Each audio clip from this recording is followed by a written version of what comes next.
What is going on, everybody? So with 2022 rapidly approaching its close, I am trying right now to catch up on all of the films that I wanted to see before I cumulatively make my 2022 list, because I feel like it's silly. Over the past few years, I go to make my list all the time and I try to rush to get it done by the end of December, because almost every single time there's a ton of award films that are released in December, a ton of movies that I don't get around to seeing throughout the year. And so I do my best to try to catch all of those when I have the opportunity to. So the film I'm going to be talking about today is one that was released to Netflix not too long ago that has been on my list for a while, and that is the film All Quiet on the Western Front. All Quiet on the Western Front is directed by Edward Berger. Paul Bäumer and his friends Albert and Müller, egged on by romantic dreams of heroism, voluntarily enlist in the German army. Full of excitement and patriotic fervor, the boys enthusiastically march into a war they believe in. But once on the Western Front, they discover the soul-destroying horror of World War I. So I can say that in reviewing hundreds of movies and watching hundreds upon thousands of movies in my life, that war films are not films that I typically gravitate towards normally. And that's not to say that those movies can't be made really well and be very emotionally impactful, but I feel like a lot of them fall into the same type of beats, and they all sort of align very similarly to me, to where there's a few exceptions to where I feel like there's films that are really elevated, that are incredible, that really took me by surprise. For example, this year earlier I reviewed the film Come and See, which is probably the most impactful war film that I've ever seen as far as the impact of the war as the whole.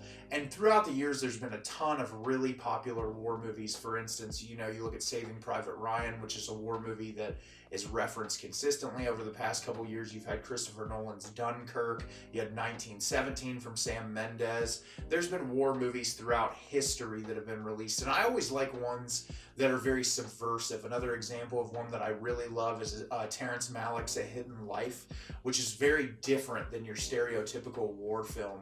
And so going into All Quiet on the Western Front, I really didn't know what to expect from this movie, and it was really solid. I really enjoyed it. I don't think that it's a film that's going to stick in my brain for a really long time, similarly to 1917, which is a film that is incredibly well made, but I didn't really think much about it afterwards.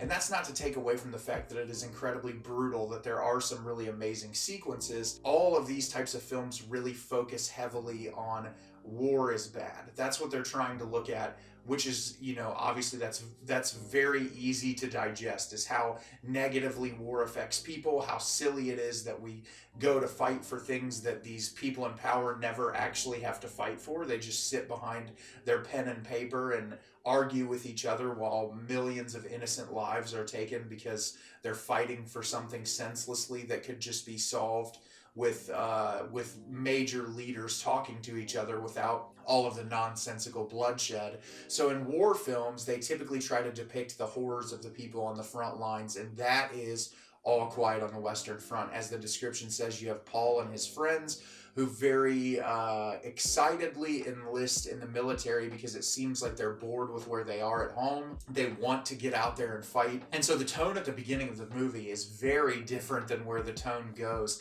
They're very joyful and excited and ready to go to war. And as soon as they get their uniforms and get on the van that takes them to the front, you immediately see that shift. As soon as they pull into the front lines, there's like a doctor that runs up that his entire robe is like covered in blood, and he's saying like, hey, we're gonna have to take all these vehicles to bring the wounded back home.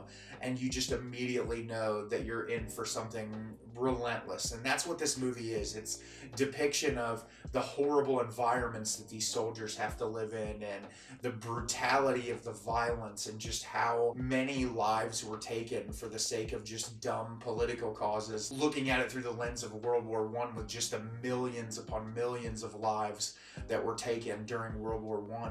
It was insane to watch. I do really appreciate the cinematography in this film. It was incredible. The sequences throughout the trenches, the way that the camera moves was just really incredible. I know a lot of people liked the gimmick nature of 1917, how it was supposed to look like it was all done in one take. And there were some cool moments, but I feel like this film, because it didn't go that approach, was able to stylize the sequences a little bit more, and it made it really engaging to watch. I do think they try to build these characters up throughout the film, but they don't focus on it enough for a lot of the deaths to really resonate. I feel like it's more just like human beings hurting for other human beings than really caring super deeply for these characters, which is something that I have a qualm with in a lot of war films. I feel like really building the backgrounds and the lives of these characters to make when they either die or they're wounded a lot more emotionally impactful. And this film sort of delves into that, but not enough to where it was like really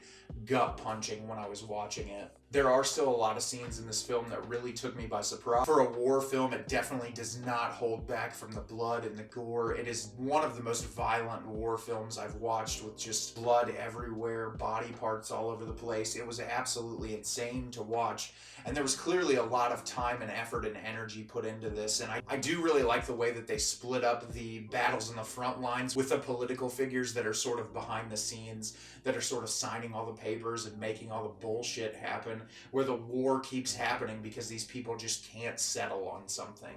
And that was really a cool dichotomy to show, and it kind of shows like those people are like eating their fancy meals, and they like showing little problems that they have. Like at one point they really focus heavy on a guy who spills food on his knee, and it's like seeing the little stupid things that they deal with comparatively to these horrible living conditions that the soldiers are living in, where they're having to steal food from farmers just so that they can eat because their government isn't providing them enough food to survive while they're fighting for their country. And so I liked all of those elements of the film, and those parts were really impactful.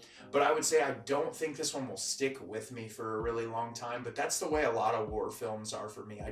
They don't stick with me for a really long time, but I do think that it is incredibly well acted and well shot, and I think it is a film from this year that you should definitely watch. So have you seen All Quiet on the Western Front? Did you love it? Did you hate it? Leave me a comment down below and let me know what you thought. I thought this movie was fantastic. It was really well made, great performances, great cinematography, and if you're into war films, this is one you're really gonna like.